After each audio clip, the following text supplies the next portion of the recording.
Tervetuloa tänne Tiedekeskus Heurekaan meidän uuden näyttelyn Suoliston salaisuus avajaisiin. Mun nimeni on Jessica Salo ja mulla on tänään etuoikeus olla täällä lavalla meidän asiantuntijoiden kanssa.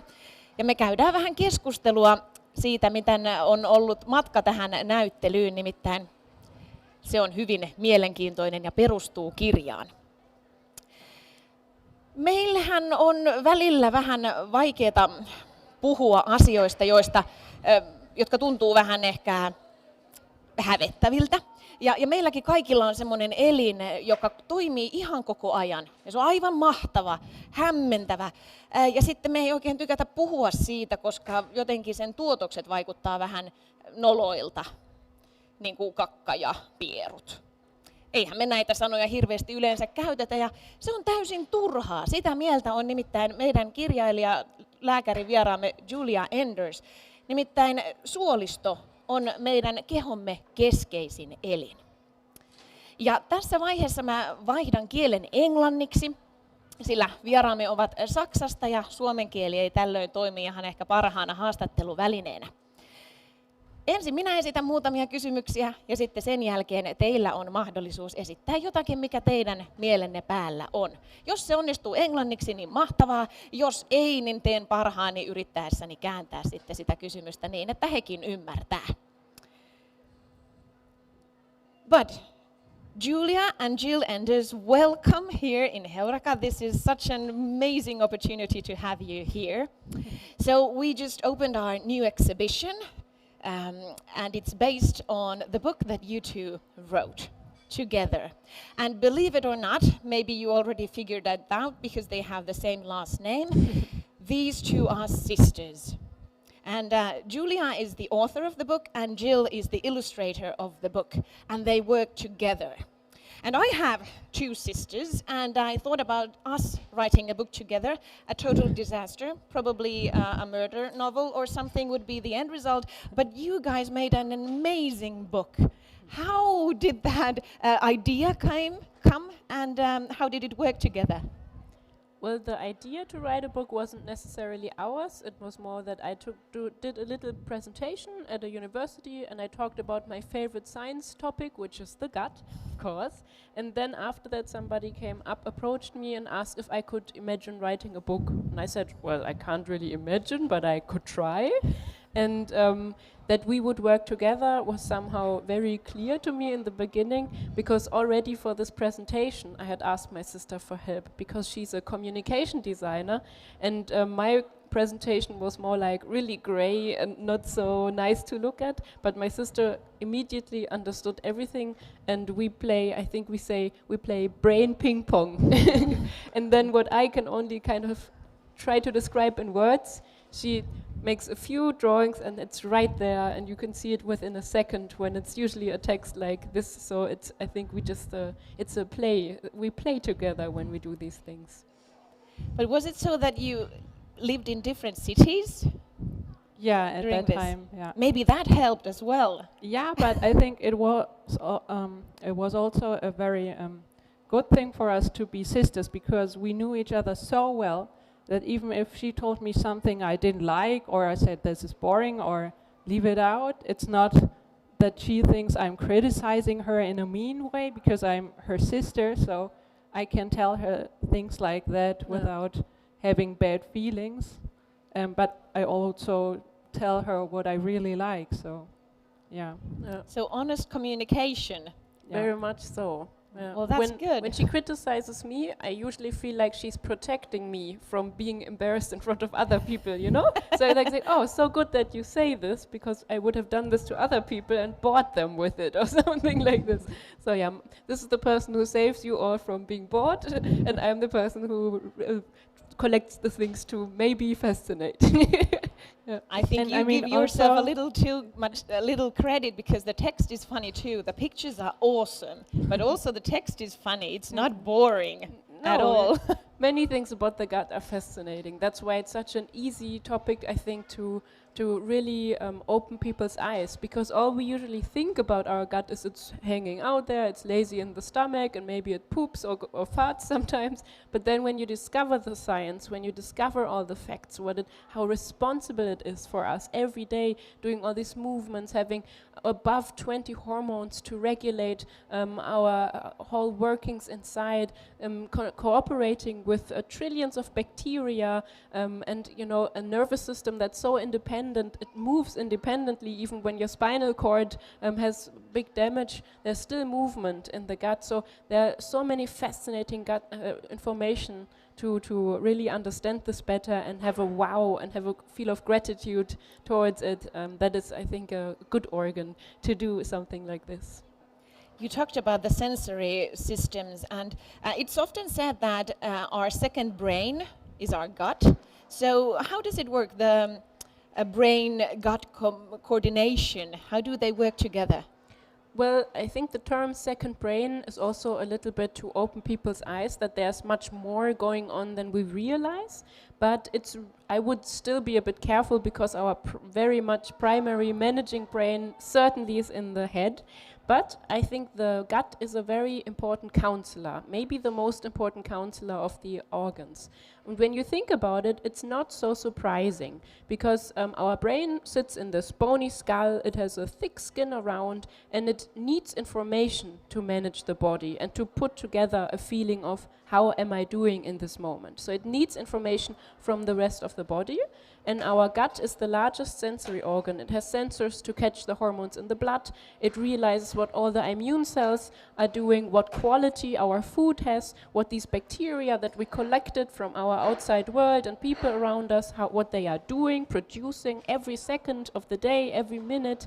And it collects all this information, and it then says, okay, this information is not so important, I can process it right here, but some I will send up to the brain, and then the brain uses this and pops it into the feeling of how am I doing. Like, for example, when you're in the bathtub, you close your eyes, you close your ears, you go under the water. What is the feeling that I have in this moment? And the research that we have until now doesn't have all the clear answers, but it already has enough evidence to show us that the gut does play a role in this feeling. Now we have to see how big is the piece of the cake, but we can already tell that there is an influence and that it's important. And when we look at people with irritable bowel syndrome or inflammatory bowel disease, we see that they have a far higher risk of having anxiety or depression, for example, than when you compare them with other chronic diseases that also are not fun to have. So the gut plays a role, and I think understanding this can help us many times. We don't know all the answers, but we can understand ourselves, our mood a little better. And sometimes we can also influence the gut easier than our genetics or what happens to us in our life. So to maybe regulate this factor a bit more is, I think, a very thrilling future perspective and also present opportunity. Fascinating. So into the exhibition. So you wrote the book, which is amazing, and now we have this exhibition, which is also amazing. If you haven't already visited this exhibition, do it right after this interview, because it's fun. It's fun, it's beautiful, and it's all science. So how much did you collaborate with this exhibition? With all the exhibits, you mean with the museum also? Yes, did you have a collaboration? Were you with them designing all the exhibits, or how did it work? Yeah, it was a collaboration with us and the teams from Eureka and the team from France and Portugal, where they teamed up together to bring this museum and this exhibition to life. And we sat with them and talked about what kind of parts of the book we found interesting, and then also it was a back and forth on which ideas could be realized, which couldn't. There's so much more knowledge to it than we would have ever guessed. You have to think, will people eat this? Will people jump on it, or will they try to steal it? Things that we had never thought of before, but... or will it catch fire? Will it catch kind fire? Of everything can catch fire. Yeah. So there was so much to think about, and we really learned a lot during this process, and we're so grateful that everybody was very friendly and slow and explaining it all to us, and that in the end we were so surprised that still so many things can be realized and can come to life. Yeah. Yeah, and what we really like about it, that we had a book before and it's just flat and you have your imagination, but in this exhibition it's like your book comes, it's a different reality, and you can walk around in the book, kind of. Yeah, it comes to life. Yeah. And what it really brings to me most are your pictures, because now we see them in a huge format, because in the book they're quite small, and in this large scale they're just wow. So how were the book's images designed, and are all of the images here from the book, or did you draw new? Yeah, both. Some are the same as in the book, but some I was making for the exhibition. Yeah. But when I was drawing for the book, it was always very important for me that these were hand drawings and not. I didn't want to make them with a computer, because at the beginning we were thinking about, okay, how do we see the gut now that we know more about it? And we think it's not a machine that you just put food inside of it and poop comes out and it's processing something. It's more like a little being who is doing its very best. So I said, okay, so I need to illustrate it, because I'm a graphic designer. I could have made vector graphics or something like that. And I make it by hand, and by doing that, it was important to me that the lines, the black lines, always stay the same. Also it has always the same size. So I did all the illustrations in exactly the size which were needed. But for this exhibition, it was like that big. Like, oh, how am I doing this? Yeah, it's like an art show. It truly is so beautiful. Some parts I really love. For example, if you go inside and have a chance to look at it, there's a wallpaper of different toilets from different cultures. I would love to have this as a wallpaper in my bathroom now. I'm so in love with it. And then also the little bacteria, they have so many characters, what they're all doing. I can get lost in this for, I think, at least half an hour, because then I always think, was this a Faecalibacter prausnitzi? So, because every bacteria is not only a fun character. My sister and I sat together and we wrote down all the different functions that bacteria can have. They can clean, they might make us a bit more easy to put on calories, they might do this, they might do that. And for each of these actual scientific characteristics, my sister had a character in mind that she would draw. So it's not just fun and games. Behind all the illustrations, always a little thought. You don't have to know it, but just having the feeling of it, I think sometimes is pretty. And then one of my favorite aspects is your floor. We thought of showing a real organ, and my sister painted diamonds on the floor because we wanted to show the real organ in a very admirable way. You look to it and it's very, very valuable. And also in the exhibition, there's no artificial colors. So you see how your gut would look real, without blood going through it, so it's not pink. It's almost white and it looks like paper mache. And you mean the real gut? Yeah, the real gut. There's a part in the very beginning to see our master teacher, the real gut. And it has this diamond floor, and it's a little bit closed off, so it's not within the fun and games mixed up into it, but it's a place to be intimate, to look at it, to respect it, and to also, I think, admire how beautiful it is. That's very true. And it's almost like you put it on a pedestal. Yeah. This is what we have inside here, and how wonderfully it works when everything works fine. And then what can we do to make it work even better? Yeah, and it shows, I think, very well how my sister has a fine feeling for things, because she would not put her drawings all over everything just to show her drawings. She respects the matter very much, and she understands the thing behind it. So she would maybe put a little thing on the floor, but not draw over it.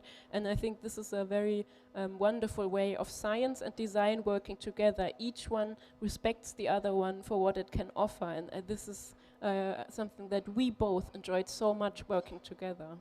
And we talk a lot about that. We talked a lot about the text, but also about the drawing. So there was not a difference between drawing and text. It was kind of the same, and just getting the correct message out of it and making the best out of it. Yeah. Wonderful. I wish I could work with my sister in such a way. Yes. Well, you've mentioned the poo quite a bit, and we all probably are inside thinking about it. Maybe someone already went to the toilet, and some of us are just on our way there. But it's a fact that in Western worlds we poo wrong. It's a real problem. You probably didn't know that, but after this exhibition you will. Because we're trying to make it as dignified as possible. We have this beautiful white sit where we just do our business and then we wash our hands and go out. But that's not the best way to do it, just sit there. What should we do? Well, we invented this toilet, and it's like a chair, right? You sit almost in a right angle to the ground, and it's just one of these things of modernizing things. It's a great way to move forward, to have more hygiene with the water toilet. But sometimes along the way, we forget a little bit about our own beings, our organics, and what also animals we are. Beautiful animals, but still. And then when all the ages before that, we used to rather be in a squatting position in the forest, for example, or in one of these toilets that don't have a chair above them. And this is the angle that is more natural to the end of our colon, because it's in a little curve, so that there's a little stop towards the whole digestion, so that we stand or when we sit, which are our usual working positions, it's not, everything doesn't, want to come out right away. There's a little curve that slows things down, and that's just fine. And when we go into the squatting position, we loosen a muscle that would usually pull to make a curve, so the muscle is a bit more relaxed, and then it's more straight, so it's far easier to go to the toilet that way, and we don't have to use so much pressure to press it around the curve. So the way to imitate this a little bit more is to put a chair in front of your toilet, so you're more within a 30-degree angle to the ground, and this way you can take off a little bit of pressure, and then it's easier. And it's there was a great Israeli doctor who did a study on this, showing that timing people who go to the toilet in these different positions. So they would give them a tiny toilet where they would naturally have to squat, or a high normal toilet, or they would give them a little chair in front of the toilet. They would stop the time and also ask the people, how was it? And they could see it was by far shorter to be squatting, and they could also see the people felt like it was easier, they could get everything out a little easier. And then there was a different study where they would do an X-ray even, and feed the people illuminating things, so they could X-ray them while they were going to the toilet, and then see very well that the angle was straight and it could come out very much easier. So we should all get ourselves a tiny platform for our feet when we next time go to the toilet. It could help. It could help, yes. So and this... can I say something? Yes. And the funny thing is, because in Germany the book is very popular, and now when I visit friends and I go to their bathroom and I see that they have this little chair, I know, okay, they have read the book.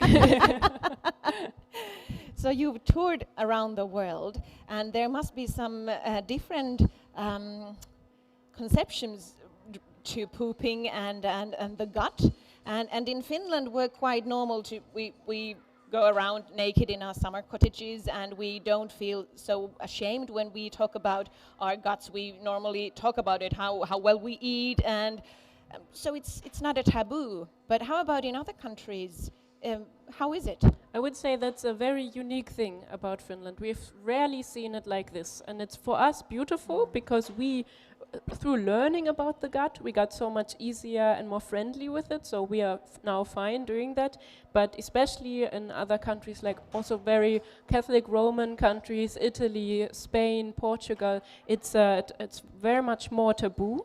And also in Germany, it's not as easy, like it was very hard to get it on television because people would say, we can't talk about this on television. So there's far more a taboo around it. And when, for example, I was in Portugal, one of the reporters who interviewed me said, I'm now 30 years old, and I have never turned around and looked into the toilet, because when I was a little girl, my mother told me it's not elegant to do this. And when I read your book, it was the first time I turned around and looked in the toilet. And this was astonishing. I wouldn't even think that this would be possible. And I think so there are quite the differences of how to go towards this. And I'm not trying to push anyone into anything they don't want to talk about, but I've experienced oftentimes when we don't talk about it at all, people might have some problems or issues that they just don't realize because they don't know better, or they just don't tell because they're ashamed. So they are quite the differences. You would say so too, right? Yeah. And especially when they published the book in Arabic countries, they told me that there were some drawings they couldn't never show. They won't put it in the book. And it's just like a cartoon butt. Yeah. So there's very different It's a approaches. drawing. But this is still a no-go. So I think we learned a lot about how there are different ways of approaching Yeah. this topic. And Finland is pretty cool with it. So thumbs up. So you published this book a few years back. So has there been some scientific discoveries after that? Well, I think I was very glad to see more studies coming out of on the gut-brain connections, because when I was writing the book, I was scared, am I maybe over-promising too much? I didn't want people to think this is the cure to depression, this is the cure to anxiety, because it's not. Our body is very complex. There's many factors going into diseases like this. The gut is just one of them. So I had a hard time trying to really explain it the right way so people wouldn't get it wrong. And then there were more and more studies coming out on humans also to see if some good bacteria can alleviate symptoms of stress, which they showed some of them could do, some others could not do. So this, I think, was a bit more interesting to see this getting a bit clearer during the last couple years. Then there have been, of course, studies about fecal transplants curing Clostridium difficile enteritis. So in Germany, it's after failed antibiotic treatments for one type of horrible diarrhea disease. It has a 90% curing rate to take the bacteria from one's gut and put them in the other ones. So a fecal transplant. Fecal transplant. Yes. And I think this has been studied even better and also tried out and looked at for other diseases, which were not there yet, but still looking at it. And then also within the immune system, we've seen there's new ways of treating cancer sometimes, and this can involve a type of immune therapy or antibody therapy. And we see in a few studies that giving probiotics together, so good gut bacteria together with certain immune therapies, can even boost the effect of these drugs. So I think this is not for everybody relevant, but for those people who suffer from it, it can make a very big difference. We don't understand wholly yet how, because we just see some pathways might be one cause, but it has such a bigger effect that in the future it will probably have to be combined to have a higher chance of this drug working. So interesting. It's wonderful that we learn new stuff all the time. And we've talked about the book, and probably you all maybe have, some of you have read it, but if you haven't, it's available in our shop. And what a good holiday present. Christmas is coming along shortly. It could be for the whole family, because it is possible to get the book signed today by these wonderful ladies who wrote the book. But do you have any questions? Are there any questions? I'm certain that there are, but we Finns are quite, we are concentrated on the message, so it takes a while to let it sink in. Now I talked a bit, so maybe now there is a question.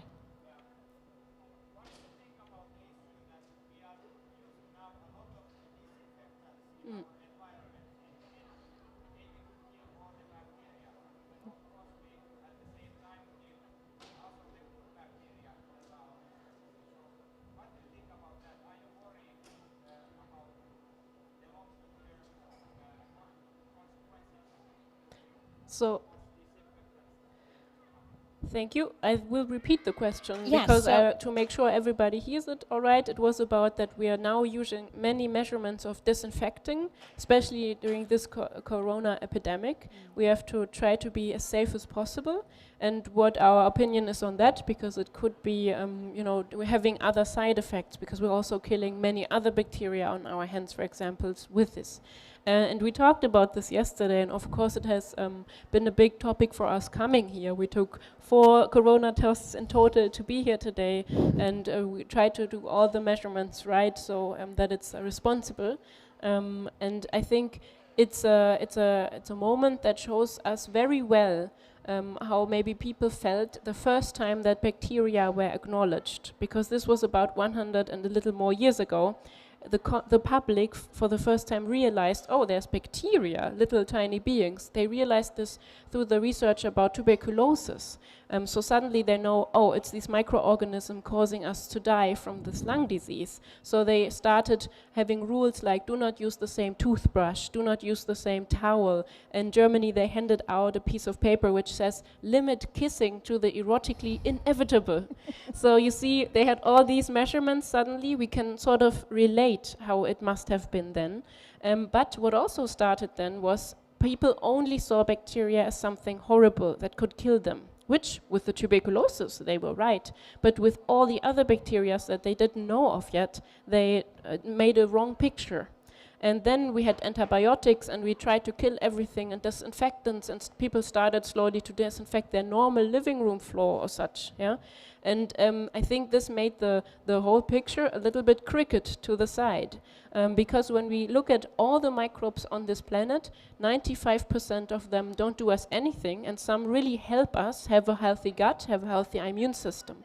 And so we see with antibiotics they can have many negative effects. But it's also important to have the whole picture. So it is very, very important to see bad bacteria, to take the right measurements so that we are not a victim to them, that we get along with them in the best distance, smartly and responsible as possible. But having good bacteria will really help us with this.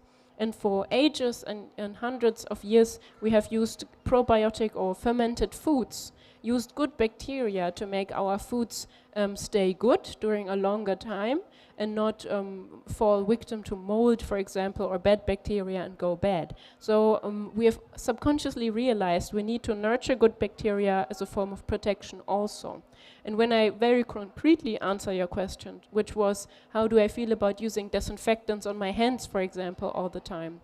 I feel like when I know that there is a risk that right here might be a bad microbe, and of course with a big public space where you just don't know who's been in and out, it is the situation where it could now be that there might be some bad microbe somewhere, then when it's associated to a disease that I know of, like in the hospital, like right now with the pandemic, then I feel it's okay, and we should be smart and think about the risk.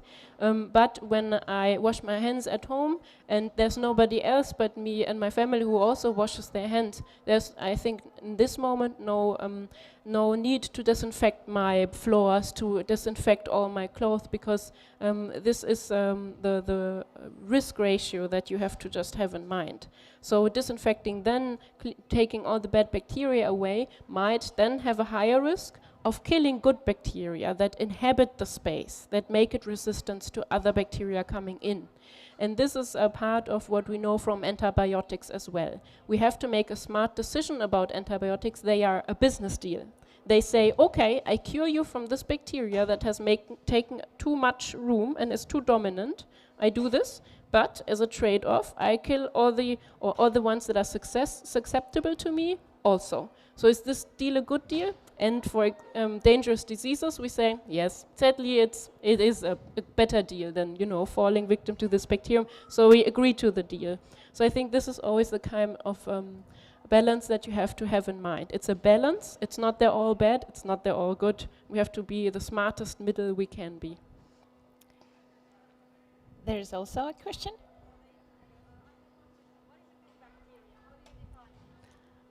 The question is how we define good bacteria.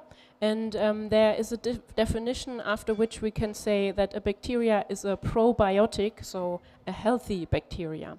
And this says that it needs to have documented health benefits that we, for example, see in a big study. It needs to be safe, there needs to be no report of adverse effects. And for some definitions it was important that it reaches the colon alive, so that it's not no effect because it can't do anything anymore. And enough high quantities to reach the gut alive. Those were some of the original definitions for probiotics. Now we have seen that some bacteria can also be dead to confer some health risks, but usually this is the normal definition. So some fermented foods might not be probiotics because we don't have the studies to prove them, but culturally we know, for example, that some types of cheese don't really harm us when we eat them. So we at least know they're not dangerous, but we don't know if they also have health effects also. Thank you, Giulia. Thank you, Jill. Thank you for the book that you made, because it made us this wonderful exhibition that we have for all of you here to enjoy. And please go and buy the book, and you will be available for the book signing just at the table beside this stage. But I think these two have earned quite a big round of applause. Thank you so much for being here. For coming and spending this time with us. And thank you for the nice interview. Thank you. Yes.